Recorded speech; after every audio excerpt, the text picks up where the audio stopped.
ঋষাদকে আমাদের সবসময় ব্যাক করা, yes with his bowling is obviously, but ওর ব্যাটিংটা is also very important. Final জিতে ঋষাদকে নিয়ে ফরচুন বরিশাল ক্যাপ্টেন তামিম ইকবাল এভাবেই জানাচ্ছিলেন তার ভাবনার কথা। রোমাঞ্চকর ফাইনালে শেষ 2 ওভারে 2 ছক্কাই তো চিটাগংয়ের কাছ থেকে নিয়ে আসে শিরোপা। আর ঋষাদের সেই পারফরম্যান্সের কথাই অকপটে স্বীকার করেছেন Tamim. First 6 was a game changer, because যদি 15 রান লাগতো, this could have been very different.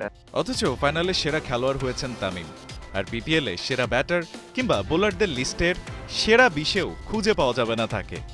তবে ঋষাদকে নিয়ে এখন কেন এত প্রশংসা? উত্তরটা খুঁজতে একটু না হয় পিছিয়েই যাওয়া যাক। বিপিএল শুরুর কয়েক সপ্তাহ আগেই অস্ট্রেলিয়ার প্রেস্টিজিয়াস বিগ ব্যাশ লিগের দল হোবার্ট হারিকেন্স ঋষাদকে দলে ভিড়িয়েছিল। তবে কাছাকাছি সময়ে বিপিএল শুরু হওয়ায় শেষ পর্যন্ত আর খেলা হয়নি তার বিগ ব্যাশে।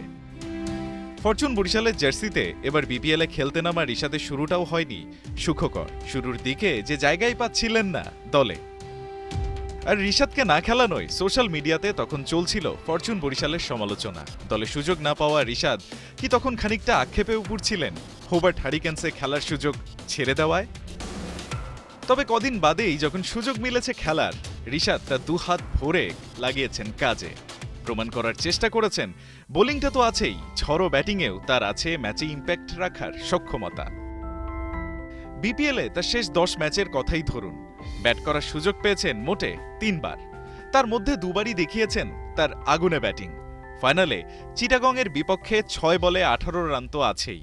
তার আগে খুলনা টাইগার্সের বিপক্ষে 19 বলে করেছিলেন 39 রান। মানে প্রতিবারই যেন মিলেছে তামিমের ঋষাদের ব্যাটিং নিয়ে বলা কথার সত্যতা। ঋষাদকে দলে ভেরানো হোবার্ট হারিকেন্স এবার ঘরে তুলেছে বিগ ব্যাশ লিগের শিরোপা। তবে সে শিরোপার অংশীদার হতে না পারার আফসোস হয়তো আর ছোবে না এই ডানহাতি ব্যাটারকে, কারণ বিপিএলের শিরোপা তো উঠেছে তার দলের হাতেই, আর ঋষাদের ব্রিডটাও তো চ্যাম্পিয়নেরই। রায়হান আহমেদ, একাত্তর।